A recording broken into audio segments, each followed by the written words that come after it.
What's up, everyone?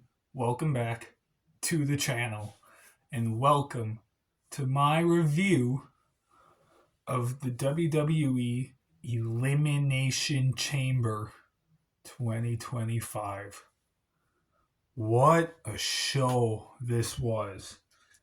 It's like 6:30 in the morning on Sunday, the next day, and I, I thought about filming this last night after 24/7 left while it was still fresh in my head. But I watched the post show press conference and that went on a little longer than I thought it would because The Rock talks for 2 hours. So I didn't do it then, but I figured the second I wake up in the morning, I'm gonna do it. And so here I am, 6:30 in the morning, filming this review. What a show this was! This was nuts. I got the pen. I got the clipboard. I have a couple of tiny notes here on this sticky note, but nothing real big and major because, as you guys know, I don't really take notes for current pay per views. But yeah, let's just get right into this review. We opened the show with the women's Elimination Chamber match. It was just a run through of all of the participants. It was Roxanne Perez, Bailey, Naomi, Bianca Belair, Liv Morgan, and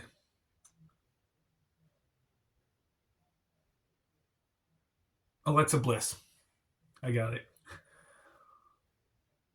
So Liv Morgan and Naomi started off the chamber. The referee rings the bell, but right after the bell rings, before Naomi and Liv could even start fighting each other, Jade Cargill makes her return. And she steps inside the chamber. It looks like she's going to go right after Liv Morgan. But instead, she turns and takes out Naomi. And it was the coolest thing. 24/7 was here at my house watching it with me. Go watch the reaction videos that he posted. And when that happened, Bianca is in the chamber pod freaking out, telling Jade to stop doing what she's doing. Bianca's like crying in the pod. Like she's super emotional. And Jade is just there. She's just destroying Naomi. She's hitting her with things. She put Naomi in between the chamber door and slammed the door like on Naomi's neck, I think it was. What a moment that was. We're 10 minutes into the show and this is already happening. That was nuts. So Naomi was automatically eliminated. And so there was no like actual wrestling. So then shortly after they carted Naomi out, Bianca came in at number 3. And we had a good little mini match there between Bianca and Liv Morgan. Liv getting most of the offense in at that time because Bianca was letting her emotions get to her early on before she could control herself. And number 4, Roxanne Perez came in. And yeah, we had a little bit there with her. Bailey was number 5. Alexa Bliss was number 6. And I remember during the chamber, 24/7 commented to me saying that he wanted Alexa Bliss to have her swing in the pod. I'm like, that would be awesome. But yeah, this chamber match was just pretty cool. We had some good spots in there. Liv Morgan eliminated everyone but Roxanne Perez. Alexa Bliss eliminated Roxanne Perez. I think the next person eliminated was Bailey, I think, or was Roxanne next? I don't remember. But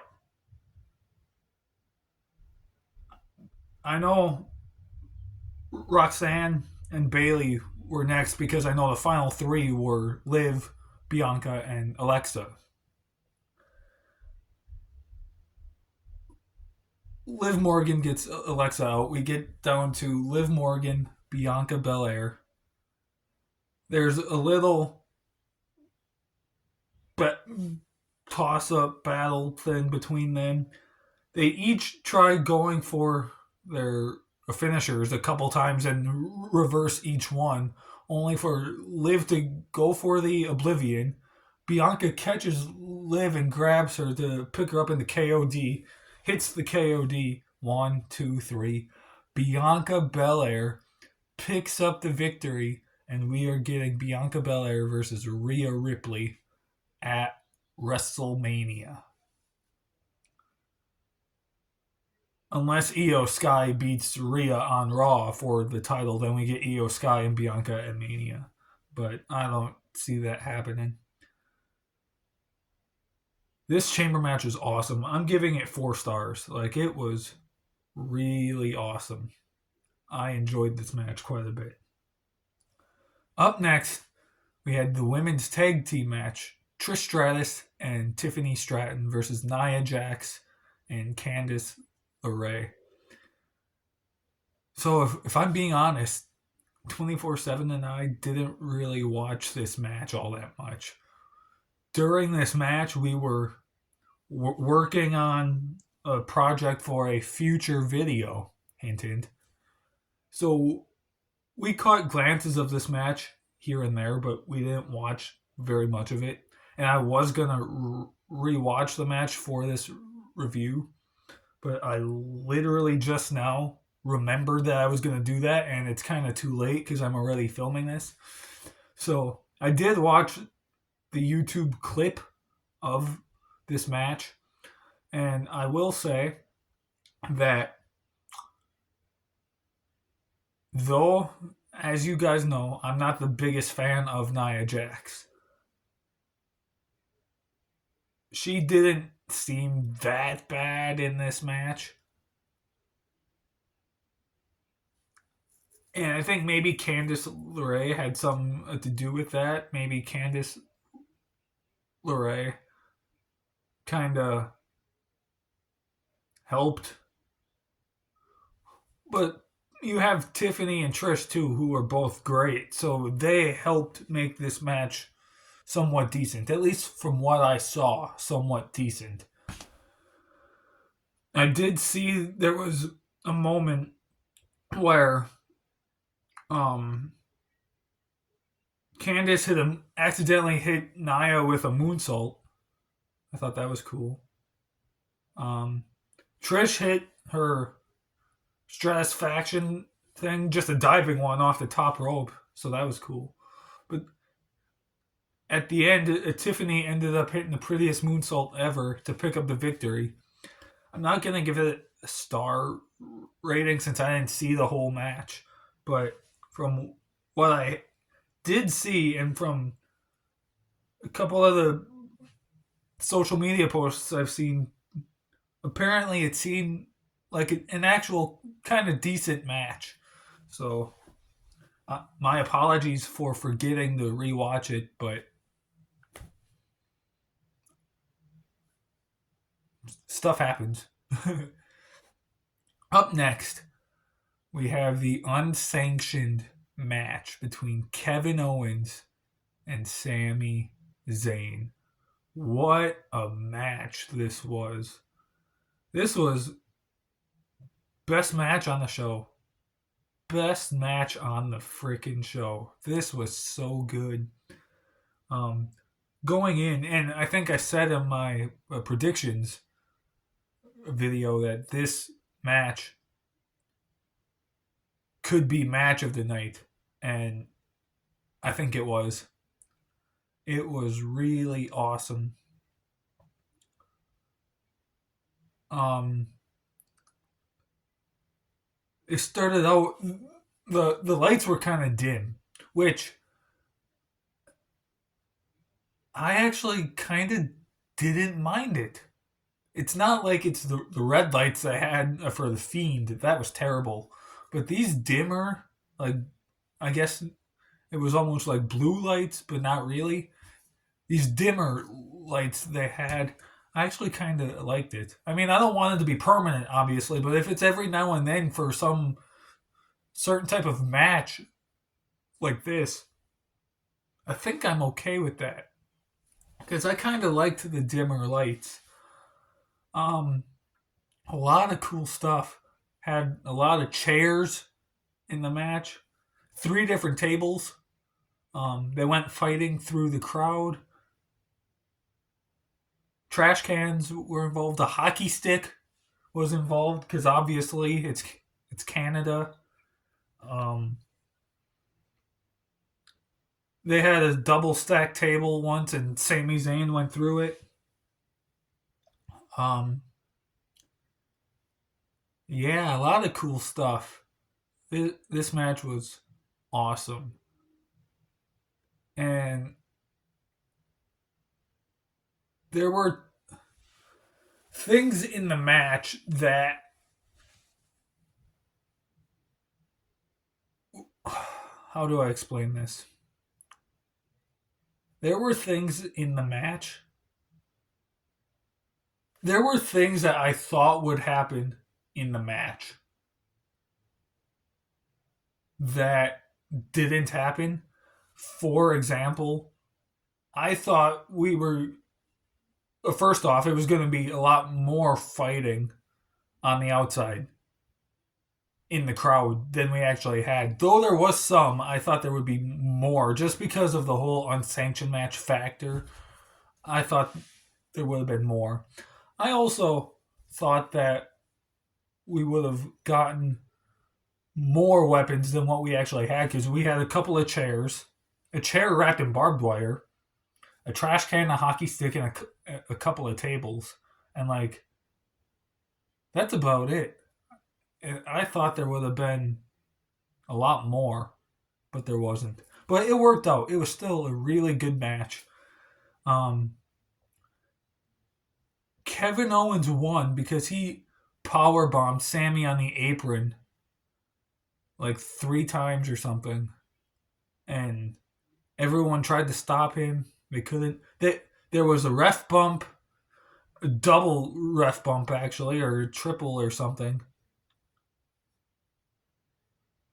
But yeah, Kevin Owens picked up the victory because he gave Sammy a couple power bombs on the apron, which was damaging Sammy's neck, making it worse. So he hit the double power bombs, rolled back in the ring. He pinned Sami Zayn. He picked up the victory. After the match, Randy Orton comes out, makes his return, which I predicted Randy to return. I just predicted it wrong. I thought he would return during the match and help Sammy win. But 24/7 predicted it right, so there's that. But yeah, Randy Orton came back. He was destroying Kevin Owens, and then he was teasing the punt, and he was gonna. It looked like he was actually gonna hit the punt, and then everyone came in and stopped him, pulled out Kevin Owens, and started walking off. That got Randy Orton mad, so Orton RKO'd like 4 or 5 different security guards. It was so cool. And it's not official yet, but I'm pretty sure it's safe to say that we're getting Randy Orton versus Kevin Owens at WrestleMania. So I'm very excited about that. That'll be awesome. Kevin Owens versus Sami Zayn. Do I give this 5 stars? I'm really thinking about giving this 5 stars. Like, it was a really good match. Like, really good. I think I'm gonna. I probably shouldn't, but I think I'm gonna go 5 stars because That's how awesome this match was. Chances are, if I rewatch it back, it may not be as good. But for now, on a first watch that happened less than 12 hours ago, I think I'm going 5 stars. This match was so awesome. I loved it. But now, the main event. Main event, as in the last match, we still had the Cody Rhodes and Rock segment close the show, which I'll get there. The men's Elimination Chamber match that involved Damian Priest, Logan Paul, John Cena, Seth Rollins, Drew McIntyre, and CM Punk. Drew McIntyre and Seth Rollins start this match, and we get a pretty good mini match in there. I thought that was good. And then, so they're starting to do stuff. Number 3 is Damian Priest. So he comes in, he's doing some things. Nothing too super exciting yet, just some back and forth action. Number 4 is Logan Paul. And while Logan Paul is in there, something happens where Damian Priest rolls up Drew McIntyre and eliminates Drew. Drew is the first man eliminated. And I was like, dang, not expecting that. But then after Drew was eliminated, he got mad and he went and beat up Damian Priest, which makes me believe that's going to be the WrestleMania match, which I heard was a rumor. And then I heard that it changed, but now it seems like they're sticking with it. So I don't know about that.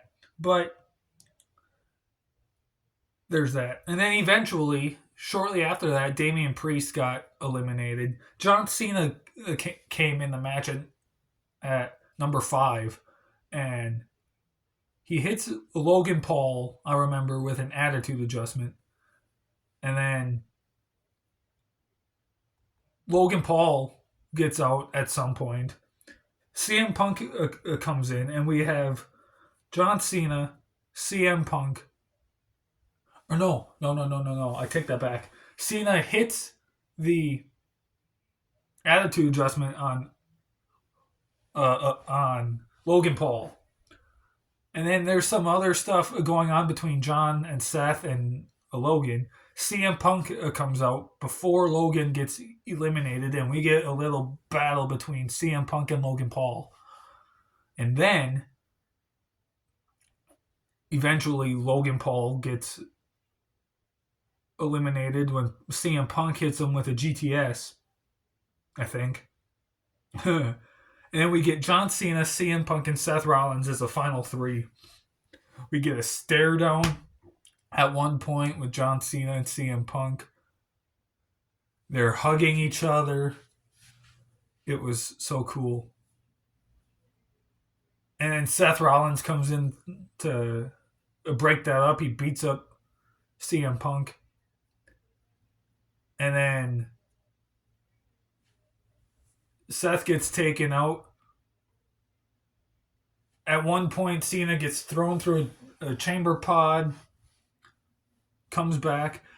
Seth gets eliminated then when CM Punk hits Seth with a GTS. John Cena picks up Seth, hits him with an AA.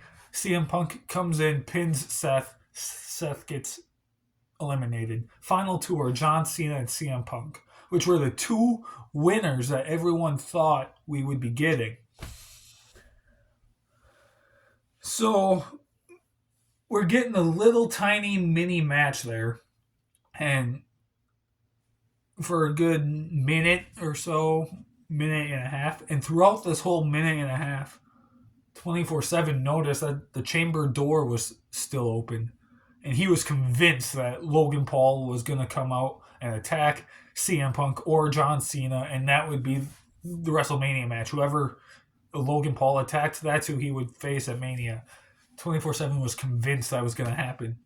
And so CM Punk was like on the ropes, like trying to leave the ropes, get outside the ring, and out of nowhere, Seth hits a curb stomp on CM Punk onto the floor on the outside on the chamber.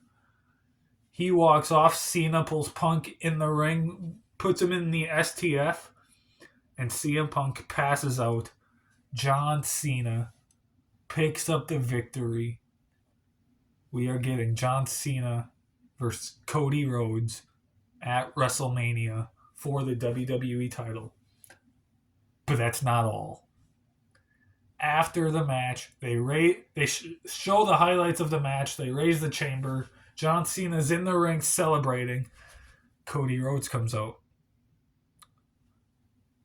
Cody Rhodes and John Cena, they do a little stare down. Cody Rhodes offers a handshake to John Cena.